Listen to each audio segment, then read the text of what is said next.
वही जब तक वो चेंज, हाँ जब तक ये चेंज नहीं होता है तब तक ये फाइल आपका चलेगा, लेकिन जब आपका फाइल लॉट चेंज होता है आपको नया फाइल बनाना पड़ेगा, ठीक है।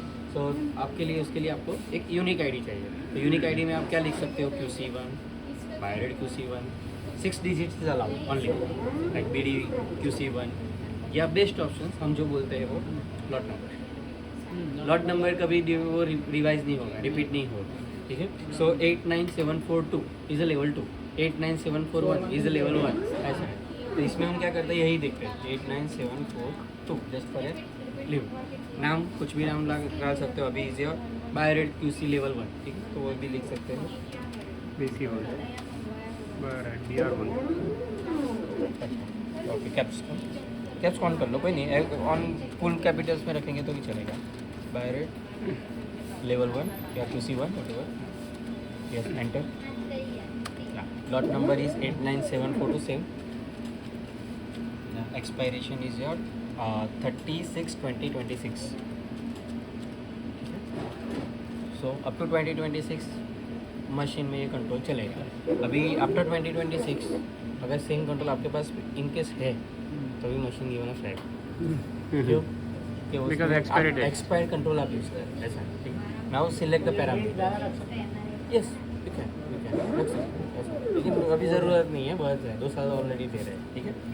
Now select the parameters, sodium potassium, but उसके लिए मुझे पता होना चाहिए इसमें कौन से होने चाहिए, ऐसा होता है, ठीक है। उसके लिए लिस्ट होना चाहिए आपके पास, तो वो शीट आपके पास होता है नॉर्मली, ठीक है। सोडियम पोटेशियम, तभी हमें तो याद है, यस तो हम वो कलेक्ट सिलेक्ट करेंगे, यस सोडियम पोटेशियम क्लोराइड बाइका ग्लूकोज यूरिया क्रिएट। टेस्ट करो कि ना करो इसमें सिलेक्ट कर लो, फिर इन फ्यूचर भी आप ऐड कर रहे हो ना तो एटलीस्ट आपकी फाइल में वो आता जाएगा डेटा। नहीं तो क्या है, आपको अगर इसमें आपने सिलेक्ट नहीं किया और आपने कोई टेस्ट ऐड किया, तो फॉर एग्जांपल आपका मैग्नीशियम अभी आप डेली नहीं कर रहे हो, ठीक है, एंड फ्यूचर में अपने यहाँ पे मतलब QC नहीं कर रहे मैग्नीशियम का, आपने इसमें टेस्ट परफॉर्म स्टार्ट ही नहीं किया है, फ्यूचर में आप मैग्नीशियम ऐड करोगे एज ए जस्ट पैरामीटर। जब आप ऐड करोगे, अगर आपने इसमें से फिर ऐड करना भूल गए, डेली QC में आप रन कर रहे हो लेकिन वो QC फाइल में अपडेट नहीं हुआ, तो आपको वो नॉर्मली चाहिए कि मुझे ग्राफ चाहिए, अवेलेबल वो सब कर सकते हैं। तो ये सब डिफाइन करने के लिए is just your define your QC, total protein, albumin, calcium magnesium, uric phosphorus iron triglyceride cholesterol DLDL होगा, नहीं एपो भी नहीं होगा, TB Leveragence LDST CK या direct Yeah. LDL MLS, CK you can, yeah CK you can, CK भी not these are your cardiac parameters ना। GGT आप नहीं कर रहे हो, अगर फ्यूचर में अगर करना है तो भी सिलेक्ट कर सकते हो, वो आपकी मर्ज़ी है। नहीं करना है आपका, मैंने जैसे बोला आपने कहा 15 का ही वर्क 10-15 का ही वर्कलोड है तो मैं छोड़ देता हूँ, तो मत करो LDL। हाँ, then HDL BHDL, yes BHDL, LDL and then DTIBC. LDL is calculated, this LDL is calculated, okay? Now save. TSH Yeah, that's it. amino For acid this chemistry is okay, only this parameters, okay?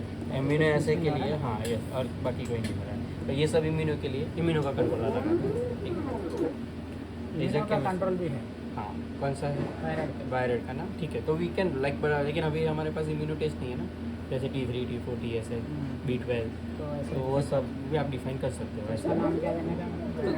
Lot number उसका आता है ना, उसका lot अलग आएगा 40431 like that, ऐसा, तो वो लॉट से हमें सेव करना है, सेव। तो is a level 1, sorry level 2, अभी मुझे लेवल 1 के लिए भी करना है, तो 89741 एंटर, दूसरा लॉट दूसरा लॉट, तो लेवल 1 लेवल मतलब सेकंड लेवल, बायोरेट में एक इसकी 1 उसमें 1 लिखा था तो चेंज कर देंगे, वी कैन एडिट। क्या बोले, बायोरेट में एक ही कंट्रोल है, रैंडक्स में 3 आते हैं, रैंडक्स में 3 आते हैं, हाँ। बायरेड है 2 levels, 2 levels 2 levels, one is normal and one is high actually, same, हाँ expiration is also same, actually same आता है ना उसका 36/2026। In we have one more thermo control, we have 3 levels, we tie up with the thermo actually. Because very long back I heard that BioRad is very easy because it will have only one control like that. Two. Easy. Total protein आ गया, calcium magnesium uric acid, phosphorus, fine, triglyceride, cholesterol, directly AIBC, tbil, sorry BBC। हम इसको भी एक modified कर देंगे।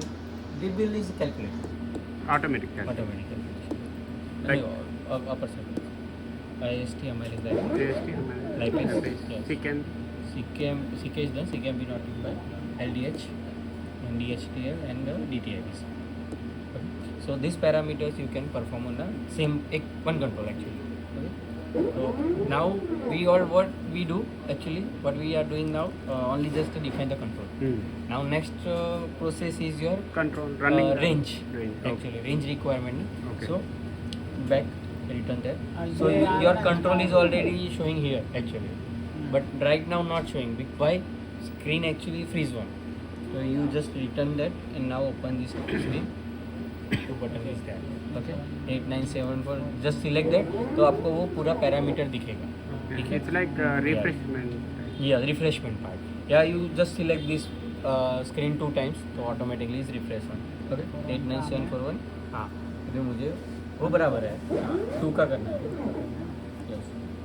हाँ वो 2 करना है. Just 2 1. Enter. Same. Okay. So is a simple process. Program कैसे define करना है is very simple process. Okay. और one time process actually. When your lot change, you have to do again. Okay. But लेकिन ये क्या अभी 2 साल तक आपका चलेगा सेम कंट्रोल, तो प्रॉब्लम नहीं है. ठीक है. अभी now इसमें next process is your define the range. ठीक है. रेंज वाला प्रॉब्लम क्या है, वो हर टाइम में थोड़ा सेट होता जाएगा भाई. NABL के हिसाब से हम लोग जाते हैं तब, तो मीन अपडेट करना है, SD अपडेट करना है, तो वो प्रोसेस थोड़ा आपका कंटिन्यूटी में रहता है. ठीक है.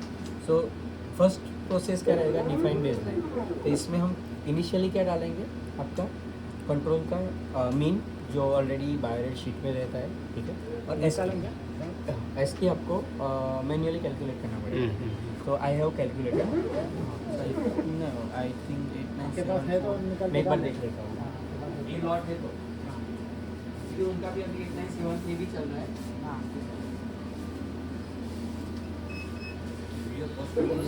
हाँ वीडियो पोस्ट कर दीजिए. पास ऑप्शन नहीं है नया निकाल